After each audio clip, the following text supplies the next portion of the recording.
Restez connectés pour écouter cette prédication du pasteur Daniel Vindigny. Ce programme vous est proposé grâce au soutien des partenaires du ministère Salut pour le Monde et des abonnés de la chaîne YouTube du pasteur Daniel Vindigny. Dieu ne veut pas que nous attendions le ciel pour faire cesser nos souffrances. Autrement, la croix n'aurait un pouvoir qu'après notre mort. Et c'est là la grande réflexion qui doit nous aider à briser nos forteresses. La croix n'a pas de pouvoir uniquement dans l'éternité. La croix a commencé son total pouvoir sur cette terre. Si donc vous êtes chrétien et que vous avez accepté le sacrifice de Golgotha, le sacrifice de Jésus à la croix, vous devez comprendre que la croix a un effet immédiat. Immédiat sur votre vie. Immédiat. Cela veut dire que le pouvoir qu'a reçu Jésus lorsqu'il a vaincu Satan est un pouvoir immédiat. La défaite de Satan n'attendra pas le ciel. La défaite de Satan a déjà pris place ici-bas. La défaite de Satan a déjà eu lieu il y a 2000 ans. Et aujourd'hui, nous sommes au bénéfice de cette victoire totale. Quand Jésus a dit « tout est accompli », cela veut dire que nous ne pouvons plus vivre comme ce monde. Nous ne pouvons plus vivre comme ces gens qui sont oppressés et sous des fardeaux. Jésus a dit qu'il venait pour nous libérer de nos fardeaux. Cela n'attendra pas le ciel. Cela doit commencer maintenant. C'est pourquoi nous devons renverser nos raisonnements. Nous devons attaquer de front les forteresses d'incrédulité. Et savoir que Dieu est tout-puissant pour agir comme il l'entend. Alléluia. Ok. Je voudrais aborder un sujet qui peut changer beaucoup de choses dans notre façon de penser, dans notre façon d'avancer avec Dieu d'une façon concrète dans le combat spirituel. Le combat spirituel est une réalité. Jésus a vaincu Satan, mais Satan est toujours en liberté.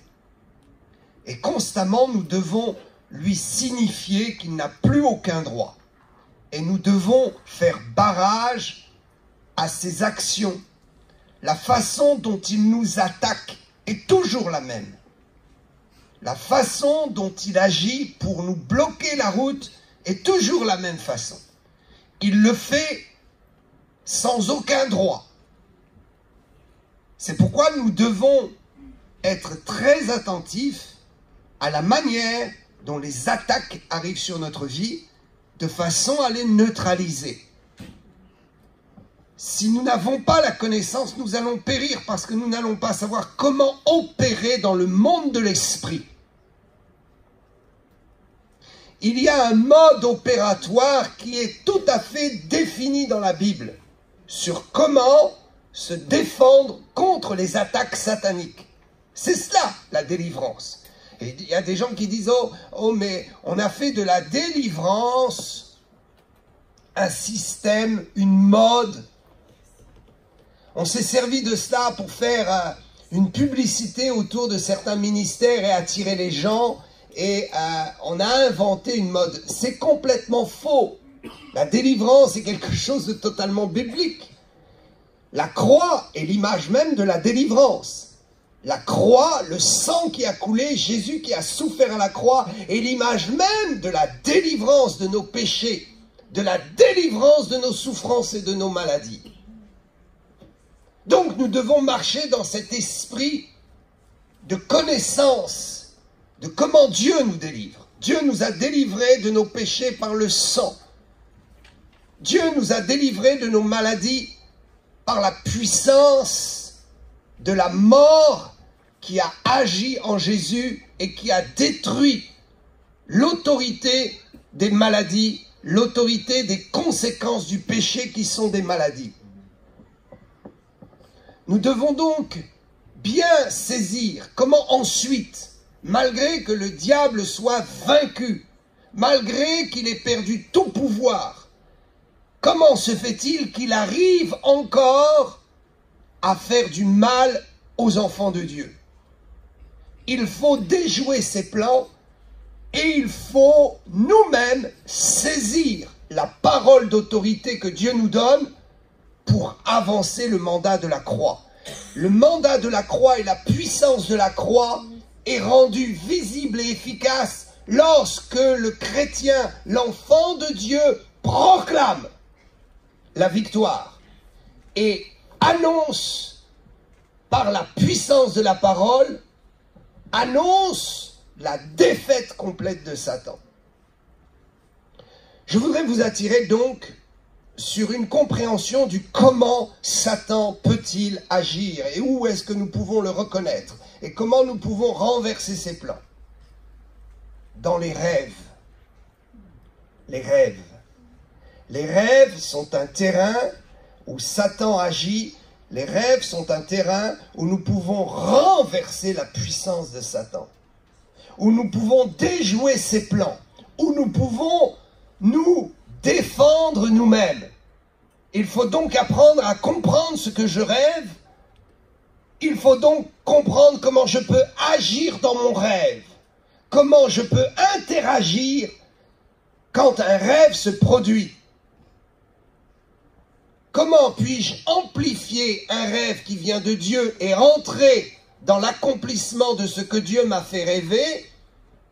Et comment je peux renverser les pensées et les projets sataniques qui s'infiltrent dans mes rêves et qui me conditionnent? Oh, certains ont rêvé quelque chose de mauvais, ils ont dit c'est un cauchemar. Non, mon ami, c'est une attaque satanique. Je vais prendre 3 textes. Ecclésiaste 5, verset 2, verset 3 selon les versions. Job 33, 14 et 15. Matthieu 13, 24, 25. Ces 3 textes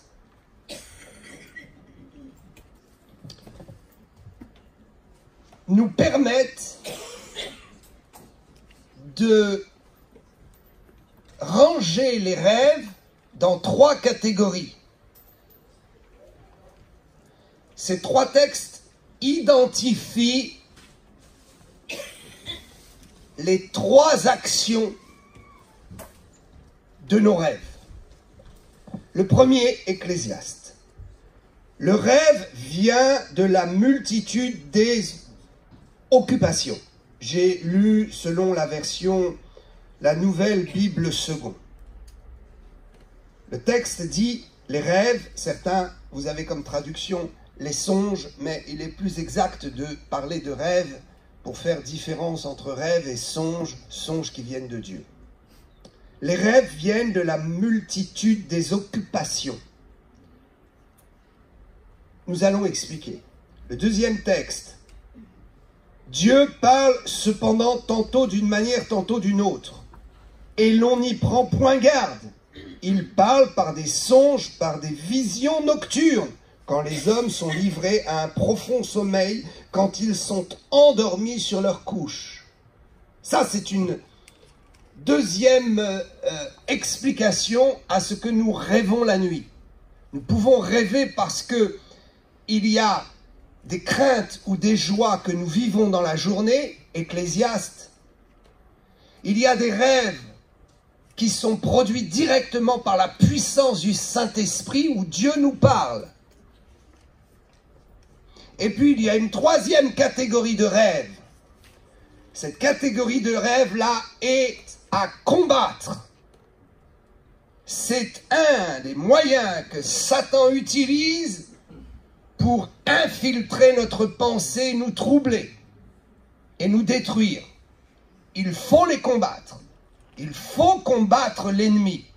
Il faut proclamer, il faut faire des actes prophétiques pour renverser les plans de l'ennemi, surtout lorsque il vient nous attaquer la nuit dans nos rêves. Je le répète, certains appellent ça des cauchemars, et Satan aime bien qu'on appelle ça les cauchemars. Comme ça, on n'y prend pas garde. On prend un neuroleptique, un cachet, où on essaie de se dire « Waouh, j'ai mon esprit qui a travaillé ». Non, il faut combattre Satan sur le terrain sur lequel il vient nous attaquer. Nous allons expliquer. Matthieu 13, 24, 25. Il leur proposa une autre parabole et il dit « Le royaume des cieux est semblable à un homme qui a semé une bonne semence dans son champ. » Ok, ici nous avons l'explication de la parabole du semeur. Jésus donne cette explication et il va nous donner une clé extraordinaire. Il dit que Dieu va semer dans notre esprit, dans notre cœur, dans notre pensée, Dieu va semer des choses extraordinaires, une bonne semence, une bonne parole, un encouragement, une prophétie vient dans ta vie et cela te donne de la fraîcheur. Le semeur, c'est Jésus qui vient par le Saint-Esprit et qui peut utiliser et qui utilise ses serviteurs, ses enfants, pour semer de bonnes paroles dans le cœur des gens. Mais voilà ce qui se passe. Au verset 25. Mais pendant que les gens dormaient.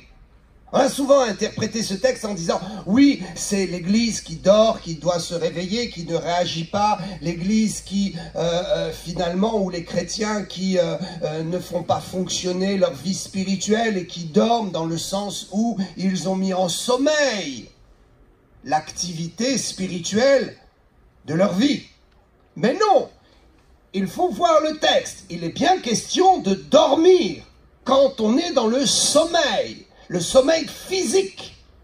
On ne parle pas d'un sommeil spirituel.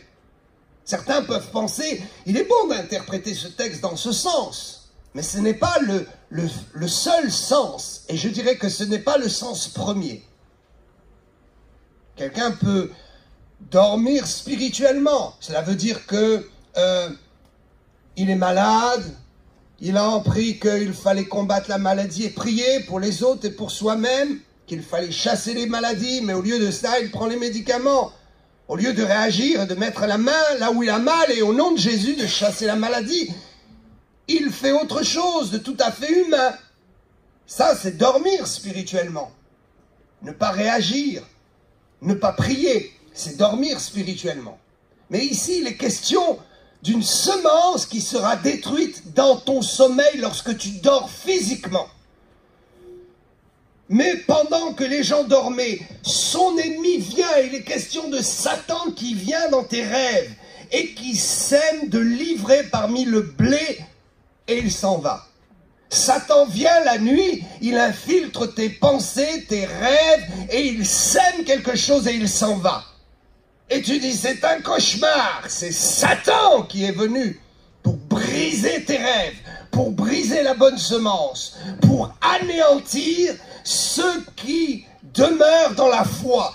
Tu assistes à une belle réunion un samedi soir, ou un vendredi soir, ou je ne sais quoi, un soir de semaine. Tu te couches plein de feu, la bonne semence est en toi. Et la nuit, tu rêves des choses bizarres. Et le lendemain, tu te réveilles, il n'y a plus la foi.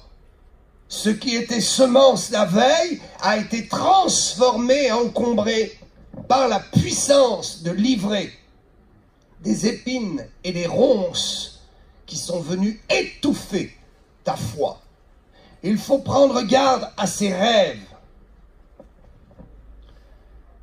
Le premier type de rêve, il est produit dans Ecclésiaste par les soucis ou les joies.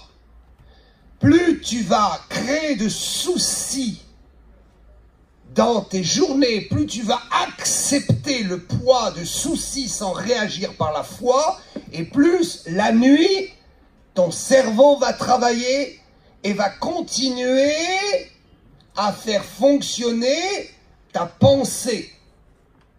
Alors Satan peut aussi s'ingérer dans ses pensées, mais il n'a pas forcément besoin de le faire. Si tu n'as fait que de confesser de mauvaises choses dans ta journée, je n'y arriverai pas, je suis malade, j'ai des dettes, on va venir me saisir, on va venir me prendre mes biens, et puis ce problème-là, ce dossier-là, chez le juge, oh, ça n'avance pas, c'est fini pour moi. Tu confesses de mauvaises choses et tu fais une activité cérébrale, une activité dans tes pensées. Et la nuit, quand tu te couches, ces activités continuent. Et l'incrédulité va continuer et poursuivre. Je vais vous dire une chose. Le corps vieillit. Le corps n'est pas ressuscité. Le corps a besoin de dormir et de repos pour se régénérer. Mais ton esprit ne dort jamais. Ton esprit ne vieillit pas et ton esprit ne dort jamais. Ton esprit est ressuscité avec Jésus. Et ton esprit ne dort jamais. Et pour celui qui est païen et qui n'est pas régénéré, dont l'esprit n'est pas ressuscité, son âme, qui est le reflet de son esprit endormi, son âme qui est l'expression de ce qu'il est spirituellement, ne dort jamais. L'âme, l'activité des pensées ne dort jamais. Ton esprit ne dort jamais. Ton esprit n'a pas besoin d'un repos physique. Ton esprit a besoin d'un repos spirituel qui est totalement différent. Il faut faire la différence entre le repos physique et le repos spirituel. Il y a des gens qui n'ont pas besoin de dormir et de dormir pour se régénérer. Ce qu'ils ont besoin, c'est d'un repos dans leur esprit. Ils ont besoin que la puissance de Dieu leur amène la paix de l'esprit. La paix est l'identification du repos. À chaque fois que tu reçois de la paix en toi-même, tu reposes ton esprit. Ton esprit ne peut pas se reposer juste en appuyant sur le bouton off du corps, c'est-à-dire en dormant. Il y a des gens qui sont tourmentés dans leur esprit. On leur donne des cachets pour dormir. Alors pendant qu'ils dorment, ils ont moins la conscience de leur souffrance. Mais leur esprit est toujours en souffrance. Et quand ils se réveillent, la souffrance est toujours là. Regardez ceux qui se réfugient dans l'alcool, la drogue. Pourquoi? Ils essaient d'éteindre pour un moment les fonctions du corps pour atténuer l'activité de l'esprit. Mais quand ils se réveillent ou qu'ils ont fini avec les effets de la drogue ou de l'alcool, l'esprit est toujours en souffrance. Parce que l'esprit ne peut trouver de repos que par la puissance de Jésus-Christ de Nazareth, que par la puissance du salut, uniquement par la puissance de la grâce de Dieu qui nous a libérés de nos péchés et qui détermine une bonne fois pour toutes que nous sommes sauvés et que nous allons aller au ciel. Mon esprit ne dort jamais. C'est ainsi que la nuit, mon esprit peut répliquer ce que j'ai vécu dans la journée. Ça, c'est un type de rêve. On le reconnaît en identifiant ce que nous rêvons à ce que nous vivons. Le deuxième type de rêve, c'est lorsque Dieu nous parle par des songes. Regardez ce qu'il est écrit. C'est assez précis. Quand les hommes sont livrés à un profond sommeil, il y a des heures dans la nuit ou des heures dans le cycle du sommeil qui sont plus favorables à l'attaque satanique ou plus favorables à la percée de l'esprit qui nous parle. Le cycle du sommeil se décompose, on pourrait dire, en 3 phases. La première phase d'endormissement, où nous entrons dans un profond sommeil. Et ensuite, tout le cycle du sommeil, où il y a simultanément des variations dans la profondeur du sommeil. Comprenons donc que Dieu dit qu'il choisit des moments dans le cycle de notre sommeil où il va parler particulièrement à notre esprit. Souvenez-vous, Adam a été envoyé dans un profond sommeil pour que Dieu puisse extirper de lui-même la femme. Il travaille avec l'homme quand il est dans un profond sommeil. Dieu travaille avec ton esprit et te parle particulièrement quand tu es profondément endormi. Parce qu'à ce moment-là, l'activité cérébrale des pensées du jour ou de ce que tu as vécu dans la journée est interrompue.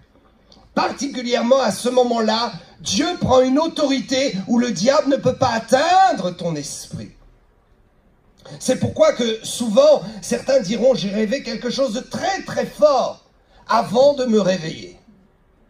Et souvent, dans la majorité des cas, nous pouvons identifier que le songe est intervenu avant le réveil. Et certains diront « le songe était si fort qu'il m'a réveillé ». Non, le songe est intervenu à un moment où tu avais un très profond sommeil. Et donc, le songe a interrompu le cycle. Nous pouvons identifier ces choses. Et nous pouvons comprendre que parfois Dieu parle d'une façon très forte. Et nous n'y prenons pas garde. Il faut apprendre à prophétiser sur tes songes. Il faut apprendre à faire des actes de foi et des actes prophétiques sur tes songes. Tu as rêvé que tu étais assis à la table de notoires, de gens riches et que tu mangeais bien. Mais pourtant, tu ne connais pas de nos tables. Pourtant, tu n'as jamais mangé à la table du maire. Peut-être tu n'as jamais mangé à la table d'un grand prophète. Mais voilà que tu rêves ça.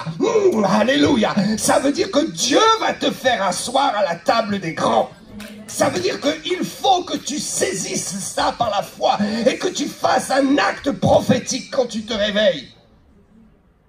En disant, Dieu, voilà, tu m'as montré quelle était ma vie, quelle était ma destinée, quel était ton projet pour moi.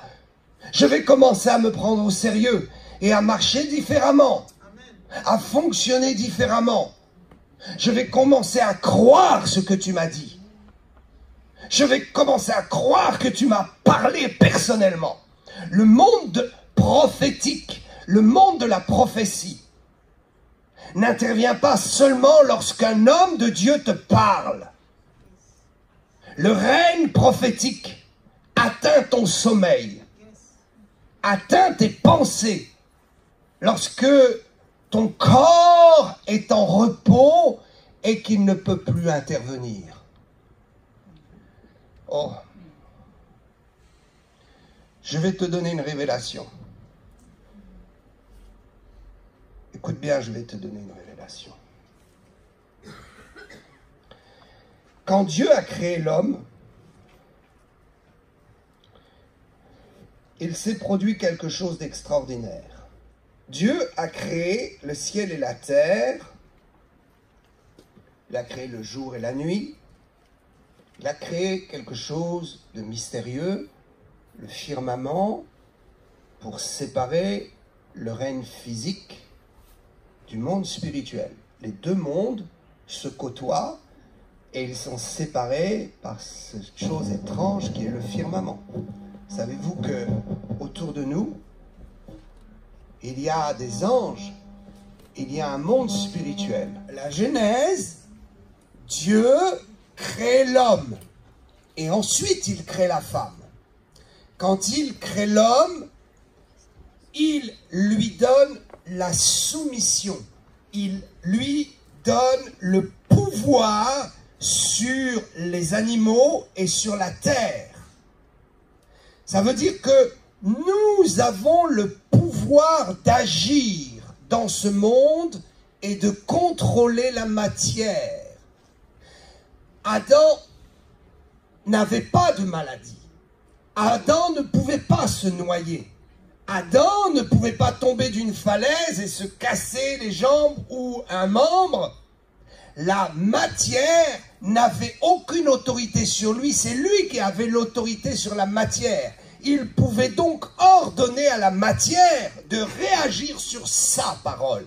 Savez-vous que depuis que Jésus est mort, nous retrouvons le pouvoir que Dieu avait donné à l'homme. Et par la foi et par l'esprit, nous pouvons agir sur la matière. Nous pouvons ordonner à un membre de se rallonger. Nous pouvons ordonner à une maladie de se dessécher dans un corps. Nous pouvons ordonner à un fibrome de sortir du corps. Nous pouvons ordonner à une tumeur de se dessécher. Nous pouvons ordonner à une voiture de redémarrer si elle ne démarre pas. Nous pouvons envoyer, et je ne vais pas vous choquer, mais je l'ai vu, nous pouvons envoyer de l'électricité dans un appareil électrique qui n'est plus chargé. Le monde scientifique nous apprend que tout l'environnement est chargé d'électricité. On appelle aussi l'électricité statique, mais tout ce qui nous environne est chargé d'électricité. Le monde physique est fait de puissance électrique. Et Adam avait ce pouvoir d'ordonner à toute puissance électrique dans l'environnement de réagir ou de se positionner où il voulait. Parce que Dieu lui avait donné la soumission à la terre. La terre et les éléments de terrestre lui étaient soumis. Et quand nous sommes en Jésus-Christ, nous devons comprendre que nous retrouvons l'autorité que Dieu a donnée à l'homme qui a été perdue à cause du péché. C'est pourquoi Dieu ne pouvait plus rien faire sur cette terre. Écoutez, ceci est une révélation. Dieu ne pouvait plus et il s'interdisait de faire quelque chose sur terre sans l'autorisation ou le concours de l'homme. C'est pourquoi lorsqu'il a créé les animaux et l'homme, ayant donné tout pouvoir à l'homme sur la terre, il a cessé sa création en direct. Pourquoi est-ce que la femme n'a pas été créée en direct comme l'homme? La Bible nous dit que les animaux et les oiseaux du ciel ont été créés à partir de la poussière. Les animaux et les oiseaux sont nés de la poussière. Dieu a pris la poussière, mais il n'a pas mis une âme vivante. Il a créé la vie, il a donné la vie, il a créé des formes qui sont les animaux. Ensuite, il a créé l'homme parfait en Adam. Il a pris la poussière, il a créé l'homme parfait et il a mis de son esprit. Mais ensuite, il a voulu créer une aide semblable, un autre type d'humain. Une ressemblance, une chose équivalente, mais avec une différence, pour que l'homme ne soit pas seul, pour que l'homme puisse jouir de toute la création avec une aide semblable à lui. Je crois que seuls nous ne vivons vraiment rien de bon. Il faut être avec les autres pour vivre quelque chose. Et quand Dieu a donné à un homme une femme, quand un homme a trouvé la femme que Dieu lui donne, alors il a trouvé le miracle de sa vie. Et il pourra activer tellement de choses dans sa vie. L'homme était seul. Alors Dieu dit, oh, il faut que je crée un autre Adam. Parce que la femme et l'homme sont tous les deux des Adams. Dieu les appelle des Adams. Donc il faut que je crée un autre Adam. Mais je ne peux plus créer de moi-même parce que je t'ai tout donné, l'homme. Donc j'ai besoin de ton concours. C'est pourquoi la femme a été tirée de l'homme. Car Dieu aurait pu prendre la même poussière et dire à Adam, assieds-toi et regarde le miracle. Je forme quelque chose devant toi. Mais il a fallu qu'Adam soit plongé dans un profond sommeil. Mon ami, lorsque Dieu te donne des songes, c'est parce qu'il va utiliser ta vie, il va passer par toi, il va passer par l'autorité qu'il t'a donnée pour créer créé pour donner le mouvement et pour faire des choses extraordinaires. Dieu ne te donne pas des songes juste parce que tu vas faire des choses ordinaires. Dieu donne des choses pour te conduire dans l'extraordinaire, dans le miraculeux. C'est ainsi que Dieu a endormi l'homme dans un profond sommeil. Et en fait, il lui a dit, Adam, je vais vraiment utiliser le pouvoir que je t'ai donné. J'ai besoin de ton concours. Il ne faut pas négliger, Dieu parle. Dieu parle d'une façon extraordinaire quand nous sommes dans un profond sommeil. Parce que la chair est mise en pause. Et le potentiel de notre esprit est dupliqué. Nous devons avoir la foi et croire que si tu rêves que tu fais des miracles, tu dois faire des miracles. Ce n'est pas ton imagination. Juste avant de te réveiller, tu as rêvé. Oh, j'ai fait des miracles, j'étais devant des foules. Et tu te relèves, tu transpires, tu te réveilles, tu transpires parce que la chair a eu un choc. Et tu dis, oh, c'est juste ça, un rêve, une pensée, c'est de l'orgueil. Oh, je suis tellement orgueilleux, pardon Seigneur, mon orgueil a fait même que j'ai rêvé que j'allais faire des miracles. Mon ami, il faut que tu te lèves et que tu fasses un acte prophétique. Et que tu dis, je suis un producteur de miracles. Parce que lorsque Dieu a créé l'homme, il lui a dit, tu soumettras. Et quand il a créé la femme, il les a pris tous les deux. Vous relirez bien Genèse 1, Genèse 2 et Genèse 3. Quand il a pris les deux, il n'a plus utilisé tout à fait le même terme, mais un terme encore supérieur. Il a dit, vous assujettirez. Il est question d'assujettir les choses. Je proclame le miracle financier dans ta vie. Je proclame la multiplication de sa grâce par des actes physiques. Ce que tu as perdu, tu vas le retrouver. Je fais apparaître ce que tu as perdu. Il y a des objets, des choses que tu as perdues. Tout est soumis par la puissance de ce que Dieu a donné à l'homme. J'ordonne que dans ce monde matériel, réapparaisse. S'il manque des organes en toi, j'ordonne le miracle de la création. Que réapparaisse ce qui manque dans ton corps. La puissance que Dieu nous donne est rappelée et réactivée dans les songes. Dieu t'a donné un songe. Pour parler, pour prophétiser. Réveille-toi et proclame. Crois et fais un acte devant Dieu. Pose un autel. Fais un autel pour Dieu. Détermine ta foi dans ce que Dieu a dit. Parce que la Bible dit, Dieu parle et l'homme n'y prend pas garde. Tu as rêvé que tu sortais de ta pauvreté. Tu as rêvé que le banquier te signait un prêt. Tu as rêvé que la banque annulait ton prêt. Dans le nom de Jésus-Christ, cela va arriver. Alléluia.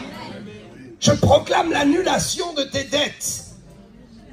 Je proclame le pouvoir d'assujettir le système de Mammon pour ta bénédiction. Alors il y a les songes. Mais il y a aussi les rêves sataniques que Dieu permet pour te donner un flash de ta situation. Satan ne crée rien. Satan n'a que le pouvoir que l'homme lui donne.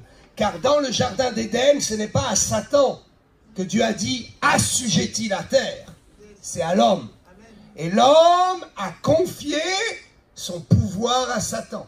La sorcellerie, c'est quand l'homme rend le pouvoir que Dieu lui a donné aux démons. Nous brisons ces choses et nous récupérons le pouvoir que Dieu nous donne. Dans les cauchemars. Il n'y a pas besoin d'un profond sommeil. Ce que nous appelons cauchemar, qui est attaque satanique. Il y a un mystère. Jésus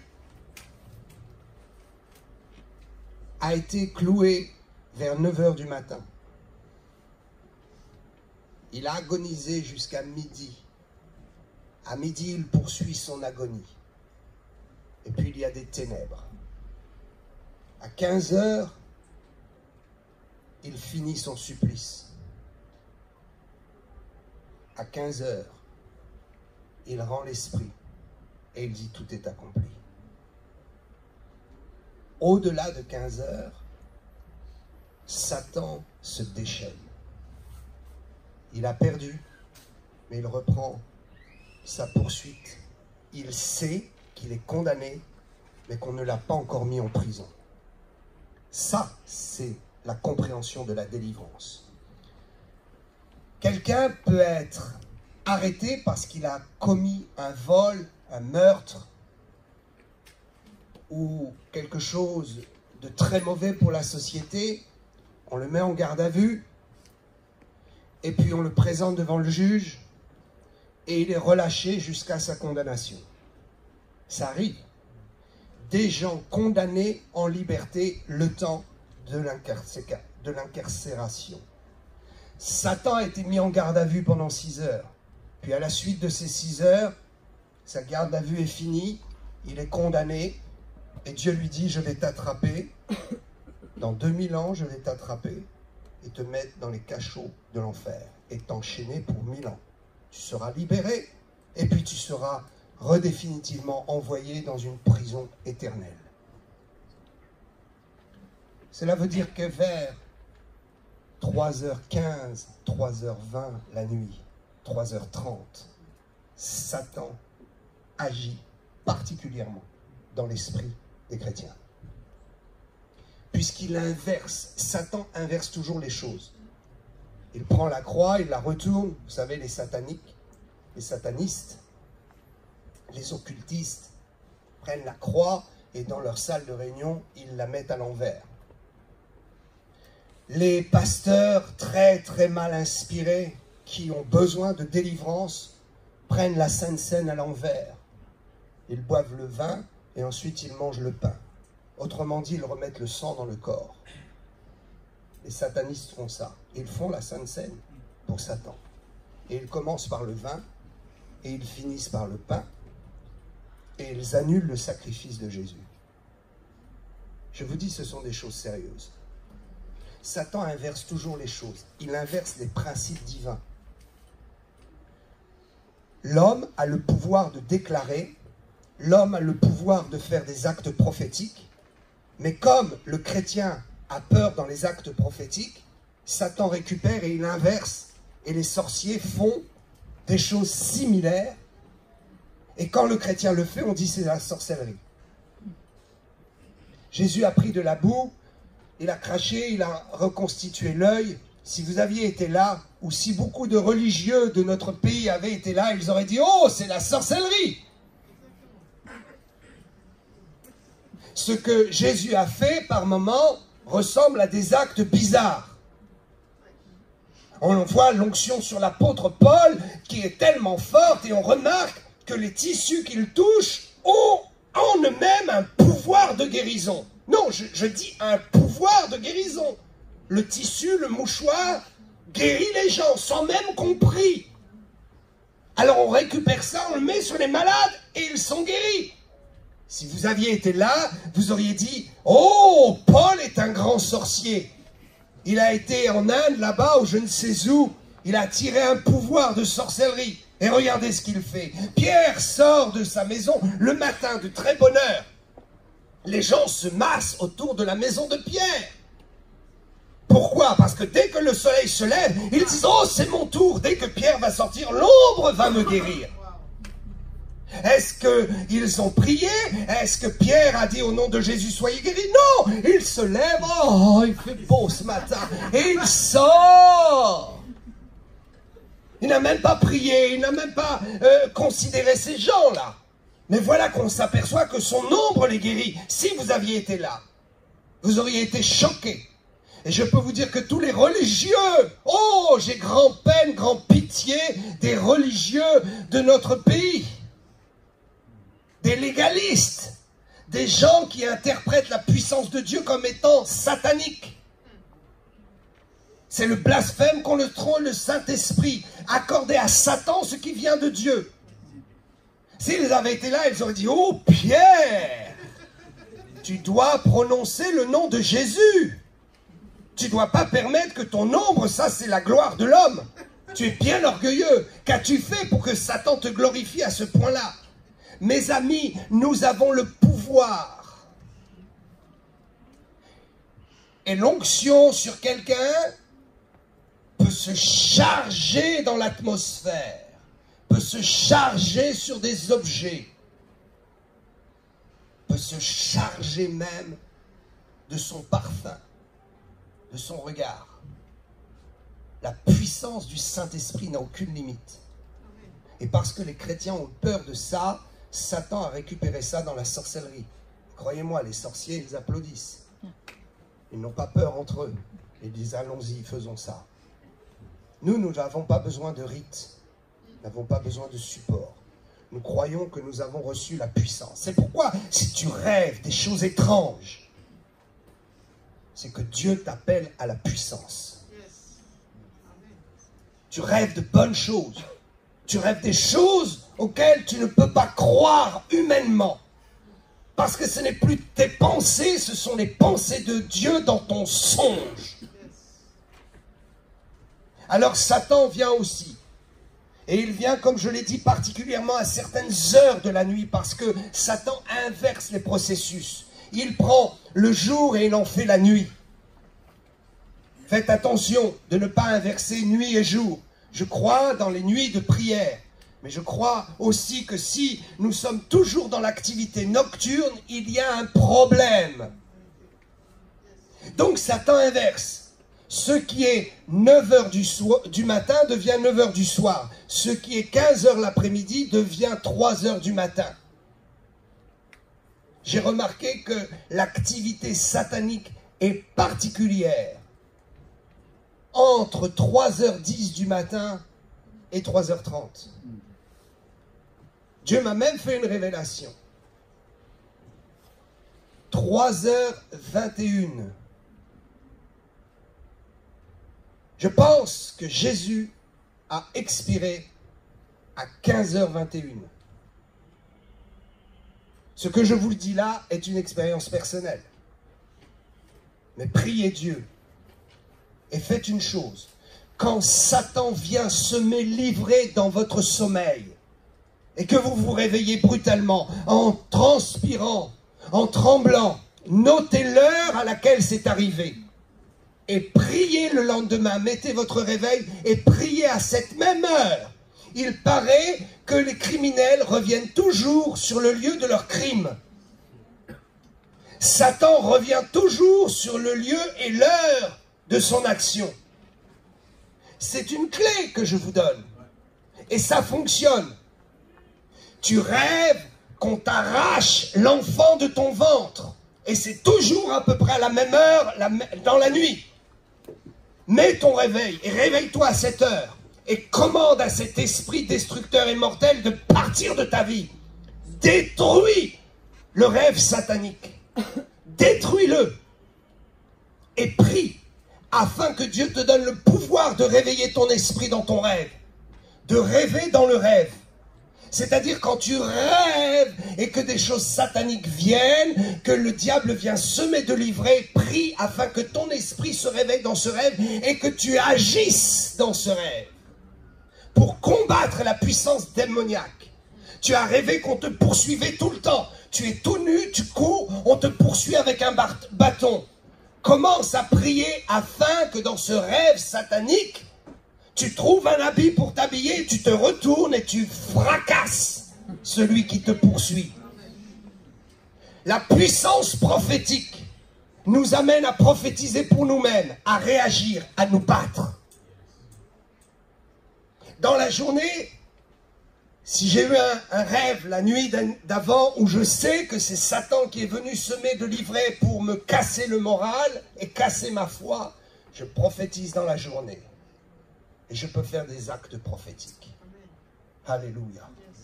Si je rêve que je me casse une jambe, je vais mettre l'huile sur ma jambe dans la journée. Et je vais faire un acte prophétique pour dire Satan est annulé. Et quand il veut revenir me voir dans le sommeil, il ne pourra pas toucher à ma jambe. Il se brûlera. Alléluia. Il y a les gens qui rêvent, les femmes qui accouchent sous l'eau, qui accouchent dans l'eau. Ça, c'est très diabolique. Il faut chasser ça. Certains vont dire, oh, mais j'attends un enfant, je prie pour un enfant parce que je ne peux pas avoir. Je ne peux pas avoir d'enfant, je prie Dieu. Oh, Dieu m'a exaucé dans la nuit, j'ai rêvé que j'accouchais sous l'eau. Oh, mon ami, ça, c'est pas un songe. Ça, c'est une destruction satanique. Le monde des profondeurs et des eaux appartient et est envahi par Satan. Les eaux nous appartiennent. Mais Satan a envahi les eaux parce que dans le principe des eaux, il y a la vie. Donc, il prend ton esprit et il te fait croire que tu as un enfant et que tu vas accoucher dans l'eau. Mais dans l'eau, cet enfant appartient à Satan. C'est la sorcellerie. Donc, c'est déjà un enfant dans le monde spirituel que tu ne verras jamais dans le monde naturel. Il y a des gens aussi qui rêvent qu'ils se promènent tout nus. Ça, c'est la sorcellerie. Ceux qui rêvent cela voient l'humiliation constamment de leur vie. Tu es humilié. Tu t'humilies alors que Dieu ne voudrait pas. Ce n'est pas de la repentance, c'est pas de l'humiliation devant Dieu, c'est les gens qui t'humilient constamment, qui t'empêchent de progresser, qui se moquent de toi, qui t'abaissent constamment. Tu rêves que tu es nu comme ça et que tu es avec les gens nus et les gens, il n'y a pas un problème à ce qu'ils te voient nu et toi, t'as juste une petite gêne. J'ai vu des gens rêver comme ça. Ça, c'est la sorcellerie. Il faut détruire ça. Il faut faire des actes prophétiques. Il faut aller acheter un vêtement tout neuf, prier dessus et le mettre en annulant cette humiliation et cette nudité. Et il faut mettre ce vêtement uniquement en priant pour annuler cette nudité. Et quand tu commences à ne plus rêver que tu es nu, alors tu portes ce vêtement devant les gens. Et tes sorciers seront aveuglés. Il y a des gens qui rêvent constamment, qu'ils sont entourés de serpents. Ça, c'est la sorcellerie. Qu'ils sont mordus par des chiens. Ça, ce sont tes ennemis chrétiens qui te mordent. Il faut annuler ça. Il faut prier contre ça. Il faut prophétiser contre ça. Il ne faut pas attendre juste que le prophète vienne t'annoncer quelque chose et te dise « Oh, je vois dans ta vie, il y a des chrétiens qui t'en veulent. Il y a des pasteurs qui sont méchants avec toi et qui disent de mauvaises choses. Oh, mais ça tu le sais, puisque la nuit tu rêves que ces loups et ces chiens viennent te mordre dans la forêt obscure. Et tu ne savais pas que c'est l'ennemi qui vient dans ton son, dans ton rêve, et qui te fait rêver, et qui ôte le bon grain, et qui place du trouble et de l'ivraie. Tu es arrivé dans une église pleine du feu du Saint-Esprit, mais la nuit, vers 3h20, 3h30 du matin, 4h du matin, tu rêves que le pasteur te frappe. Mon ami, ce n'est pas le Saint-Esprit qui te parle. C'est Satan qui vient semer le trouble, l'ivraie, là où il y a le bon grain. Parce que Satan veut que tu fuis cette église où il y a le Saint-Esprit. Mais si tu te lèves et que tu fais un acte prophétique, tu dis je vais faire un acte prophétique, parce que ça ne vient pas de Dieu. Je suis troublé avec ça. Un homme ne peut pas se lever et prêcher l'évangile et être un sorcier. C'est impossible. Arrêtez de penser ces âneries-là. Arrêtez de penser que quelqu'un prêche Jésus-Christ et la croix et amène des gens dans le ciel et qu'il est un sorcier. Impossible. Satan ne peut pas faire ça. Non, Satan ne peut pas. Donc, tu rêves ça. Fais un acte prophétique. Prends ta meilleure offrande. Mets-la dans l'enveloppe et va le donner à cet homme de Dieu. Et prophétise que Satan est un menteur et que ta vie est sous contrôle. Et que si Dieu veut te parler, il va t'ouvrir les yeux. Et il ne va pas utiliser ce genre de rêve malsain. Tu arrives dans une belle église où il y a l'onction du Saint-Esprit. Et tu as rêvé que le pasteur te fait des attouchements. Ça, c'est Satan qui directement sème l'ivraie pendant que tu dors. La Bible dit que la parabole est claire. Le royaume des dieux est semblable à un homme qui a semé du bon grain. Et quand tu te couches, le diable vient. Et comme tu ne fais pas attention et que tu es humain et que tu es incrédule, tu crois que soit c'est un cauchemar, soit c'est Dieu qui te parle. Mais quand tu rêves que tu deviens riche, tu dis c'est Satan qui me parle. Tu inverses tout. Dieu te parle de bénédiction, il ne peut pas te parler de malédiction. Je ne dis pas que tu peux rêver d'un pasteur d'une façon mauvaise, mais ça doit s'accorder avec ce que tes yeux voient dans l'église, à ce que tu entends des gens, à ce que tu t'es fait comme idée propre. Parce que quand Dieu en vient à te parler dans tes rêves, c'est que vraiment tu n'as rien vu et tu es aveugle.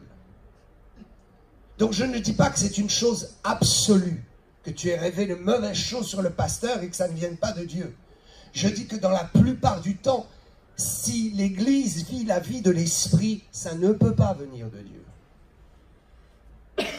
Combien Satan a-t-il fait fuir de gens, des églises réveillées, par des rêves bizarres. Et quand on va avec les années, on s'aperçoit que ce rêve était un mensonge.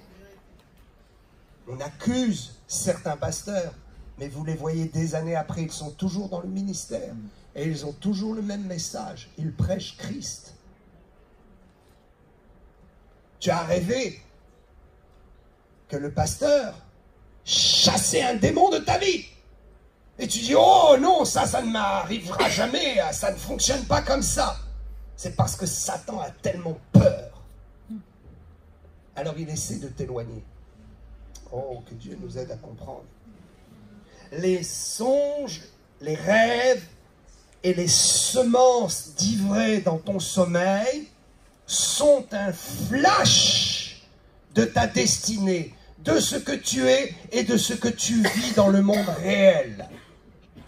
Les combats sataniques que tu vis dans le monde réel sont aussi et ont aussi leur pendant dans le sommeil, parce que ton esprit ne dort pas. Et comme Satan sait que ton esprit ne dort pas, il t'attaque aussi dans le sommeil. Oh, que Dieu nous aide. Il y a des gens aussi qui rêvent. On m'a raconté ça. La personne, la nuit, travaille énormément. Elle est au chômage. Elle travaille, elle va à l'usine et elle travaille fort.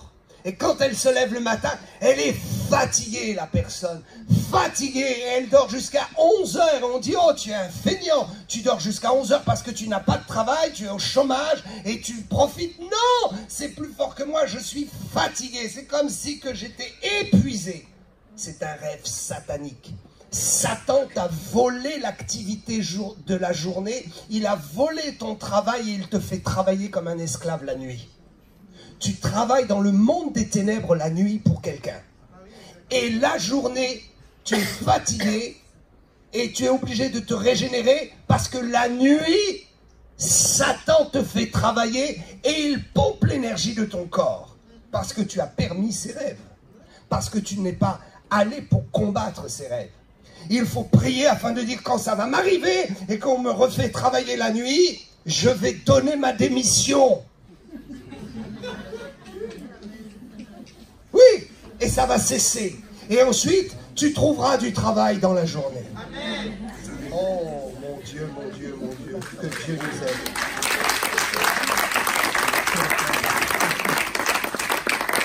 Les morsures de bêtes, les morsures de serpents, prenez garde à ça. Beaucoup ont reçu des morsures, se sont réveillés le matin et ont eu une maladie à l'endroit où ils ont été mordus la nuit.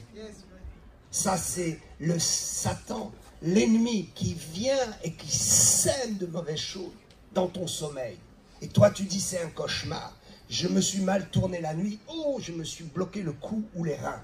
Non, tu as rêvé la nuit que quelqu'un venait te planter une flèche. Je connais un homme, il était pasteur, il a rêvé la nuit qu'on lui plantait une flèche à un endroit précis du corps. Il se lève le matin, il a la douleur, une petite douleur. Et cette douleur va en s'augmentant. Donc, au bout de 15 jours, c'était tellement insupportable, il va faire les analyses et c'est un cancer. Ce cancer va progresser si vite qu'au bout d'un mois, il fait des stages à l'hôpital et au bout de 3 mois, il est condamné à la mort. Je vais le voir sur son lit d'hôpital 1 semaine avant qu'il meure. Et je lui dis, frère, à quel moment peux-tu identifier, il y a 3 mois, que cette douleur est apparue? Et il me dit, oh je me suis levé le matin et c'est au travail. J'ai dit, oui, mais c'est venu comme ça? Il me dit, oui, comme ça, la douleur est apparue et je le fais parler. Et il me dit, oui, c'est vrai que c'est bizarre. Les chrétiens ou les pasteurs qui ne croient pas dans ces choses-là disent, c'est bizarre, et ils se font piéger. C'est bizarre, j'ai rêvé la nuit que quelqu'un me poursuivait, me plantait une flèche à l'endroit précis où a démarré la maladie. J'ai dit, mon ami, c'est un démon. La Bible dit que Satan vient la nuit et qu'il sème des choses. Non, c'est pas vrai, pasteur. Tu sais, il faut interpréter ce texte. Les gens dorment, c'est que les gens spirituellement dorment et ils ne vivent pas une bonne vie chrétienne. J'ai dit, non! Sois comme un enfant pendant qu'il dormait. Ah! Il me dit, je veux pas croire. Je dis, c'est un sorcier qui est venu te planter une flèche. Est-ce que tu as prêché il y a quelque temps avant dans un milieu africain, en Afrique? Il me dit oui. Je dis, tu as les preuves. Demande pardon à Dieu de ne pas avoir compris ces choses spirituelles et permets-moi d'ôter la flèche. Je te dis que je vais ôter le cancer. Il n'y a pas cru. Il m'a chassé de sa chambre, me disant, toi tu es un sorcier. Il est mort. Est-ce que les gens doivent mourir comme ça? Est-ce que les pasteurs doivent mourir comme ça? Il faut entrer dans le prophétique. Je proclame que quelqu'un entre dans sa vie prophétique. Je proclame que quelqu'un prend le contrôle de ses rêves, prend le contrôle de ses nuits. Toute femme de nuit, tout homme et mari de nuit est brisé au nom de Jésus. Tout enfant de nuit est brisé. Tu ne peux pas avoir d'enfant et tu rêves la nuit que tu as un enfant. Mais dans le monde spirituel, Satan te tient avec ça. Et tu crois que c'est un rêve que Dieu te donne pour te dire tu vas avoir un enfant, mais tu n'auras pas d'enfant. Brise ce rêve et récupère la réalité. Arrête d'être dans le rêve. Arrête d'être dans ce qui n'est pas concret. Entre dans le concret de ton existence. Il y a quelqu'un qui rêve, qui perd toujours son argent la nuit. Il regarde ses poches, il a perdu son porte-monnaie. Ça arrive tout le temps. Mon ami, c'est satanique. Satan te vole ton argent. Il y a des gens qui rêvent qu'ils volent. Oh, c'est bon, je vole, je vole. Mon ami, ce n'est pas bon du tout. Si tu voles comme l'aigle au petit matin et que tu sens la puissance de Dieu pour voir les choses, prophétise sur ton songe et crois que Dieu veut te faire voler comme l'aigle. Mais si de ton corps physique tu t'envoles, non. Je connais quelqu'un qui rêvait tout le temps qu'il volait. Satan lui a volé sa vie spirituelle. Nous devons comprendre l'interprétation des choses. Je n'ai pas le temps, l'heure tourne, peut-être nous le ferons plus tard. Mais il y a tant d'exemples dans la Bible qui nous donnent l'interprétation des rêves. Je voudrais que vous reteniez ceci. Le rêve de l'activité de tes soucis ou de tes joies dans le jour, le rêve qui devient un songe dans ton profond sommeil, et le rêve qui est un livret que Satan dépose, que tu dois combattre et mettre à terre. Dieu donne à chacun le discernement. Je proclame que l'esprit prophétique est sur vous et que vous allez comprendre ce qui se passe dans vos nuits. Je proclame le discernement, la vue de l'esprit. Je proclame l'activité du Saint-Esprit dans le prophétique, dans vos nuits. Je proclame l'activité prophétique dans les actes que Dieu va vous demander de poser.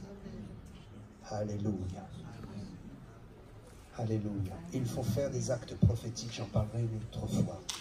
Poser des actes prophétiques pour Dieu. Est-ce qu'on peut se lever et dire merci à Jésus? There is power in the name of Jesus.